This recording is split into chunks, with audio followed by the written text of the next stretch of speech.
This is Groundeffected. My name is your dad, And today I'm going to be painting Aunt Agony from Nice X Collectibles. Which means that this video was sponsored by Nice X Collectibles, and I'll tell you more about them later. Now for some formalities, I printed this model across my Uniformation GK2 as well as my GK3 Pro range of 3D printers.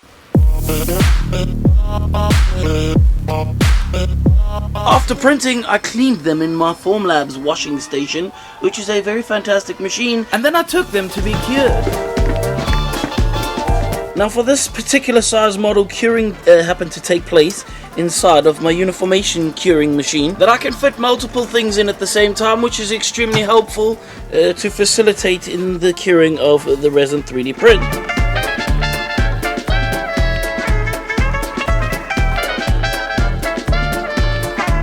And now that all the curing is done, I can take these parts out and go get them prepped for painting.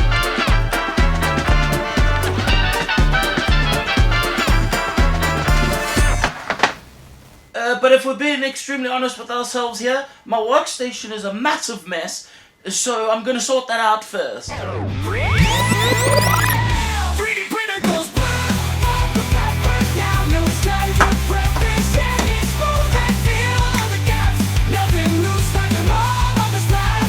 It's at this point that I'm going to start sanding and preparing the model for its first layers of primer, and usually spend about a half a day on this process. And now that I have everything ready for its layers of primer, I'm going to spray it with the Chaos Black and bask in all of its glory of priming us.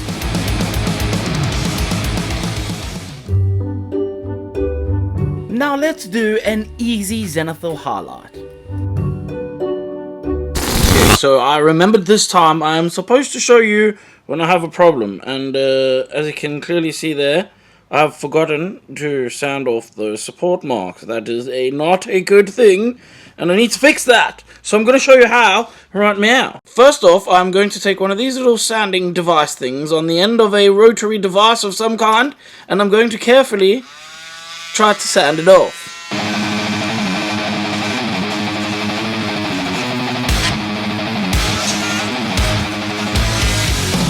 Okay, so now that it is shaved, pretty sure I can just spray that with a little bit of black and go back at it with the white, and Bob is your uncle.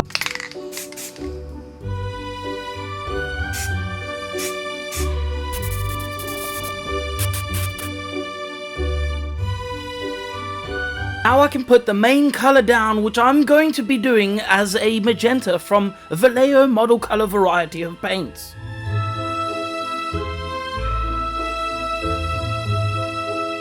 I then shaded this with Druchii Violet, which is just not dark enough, to be totally honest, so I actually ended up coming back onto this with a Leviathan Purple.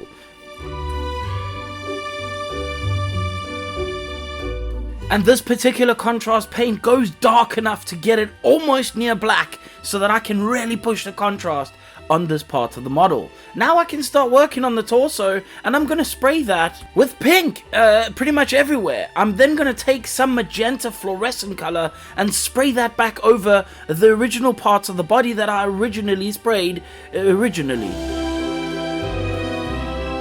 For the lighter areas of pink, I used Magos Purple into the shadows to give me a little bit of depth, and I did this in multiple layers, and as you can see, it helps to really force the depth. I came back with a little bit of pink at the end just to level out some of those areas that might have been overdone, let's just say that. I'm then going to use pink to hand paint with the brush all the little bits of pink that are attached to her legs and also her arms or hands, whichever part you want to call it. And then using Druchii Violet and Magos Purple, I'm going to spray that into the shadows of those pink parts to give them some definition. I'm also going to take some Leviathan Purple and angle my airbrush on a low pressure to get the fingertips nice and dark purple.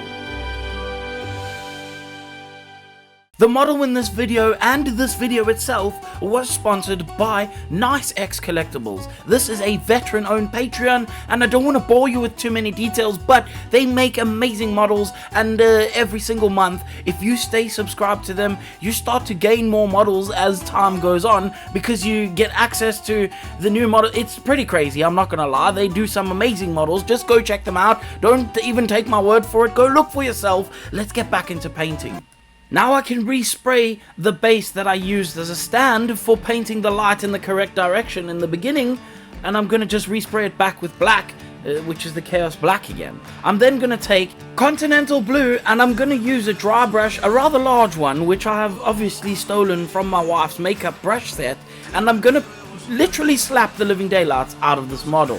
The next layer was a whatever, and then neutral grey. The neutral grey is going to make everything kind of a little bit more neutral, I guess, making it look a little bit more like stone. The base on this particular model is quite dull, and I think that's going to help to contrast the super bright pink character that is on top of it. Using obviously deck tan, I grabbed all the little edges of the rocks to make them stand out nice and proud.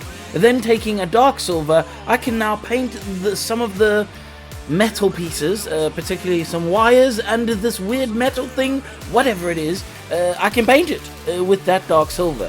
Now using a metallic blue and a metallic red, I can paint the cables that lay on top of this little piece that's in the front, and I can then place that piece in its place and obviously put the cables in their place too. An additional piece of cables that need to be painted as well, and for this I painted them with a silver first, and then I started using pretty much clear or transparent paints. Most of these are paints like, no, I didn't do that, that's an actual lie. I painted only one of them with the transparent paint. The rest was the same blue and the same red that I used before. The Eandon yellow was just to make that one look slightly golden. I placed that onto the base and called the base done. Now I can put the legs onto the base, because the legs are pretty much done, but I need to work on the face, and for this I'm going to take my 0.5mm needle and nozzle out of my airbrush and replace it with the 0.3, because I want to be able to airbrush in a very tight space, and I'm not really sure if this actually was worth it, but to be fair, I did it and it's done. We're not going to argue about it. Mouth on this piece requires some sort of a glowy looking kind of thing, so I'm going to carefully spray white ink into the mouth. This is the reason why I wanted that smaller nozzle, because as you can tell, the mouth is a little bit of a smaller gap, and I don't want to get this too much over the rest of the model. I then take that Leviathan purple and I painted just over the teeth, because I'm going to come back with the airbrush and I'm going to spray that over the chin and above the nose area to blend that into the background.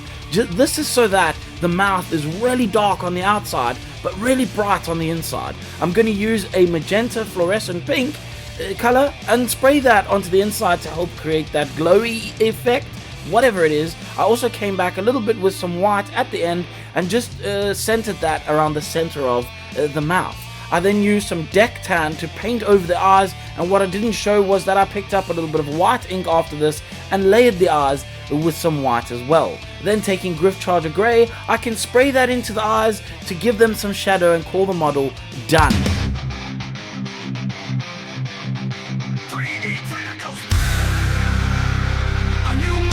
I hope you enjoyed this video. It has been a fantastic video to make. Of course, I would like to say a massive thank you to my patrons at this point, because genuinely without them I would not be able to keep doing this, and obviously I really appreciate their support, but I also appreciate everybody who watches this video and the other videos. Words are starting to get hard. That means it's been a long day. Really much thank you for watch video.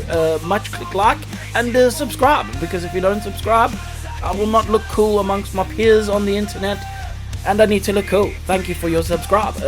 Also, I want you to make sure to check out the description for the link for this model. I'm getting tired of people asking where the model is from. I've literally linked it and I've said it in the video, so please check out description for link in the video. Thank you to Sponsor for sponsoring video. I am going somewhere that's not here right now. If you don't like it, you can fuck off.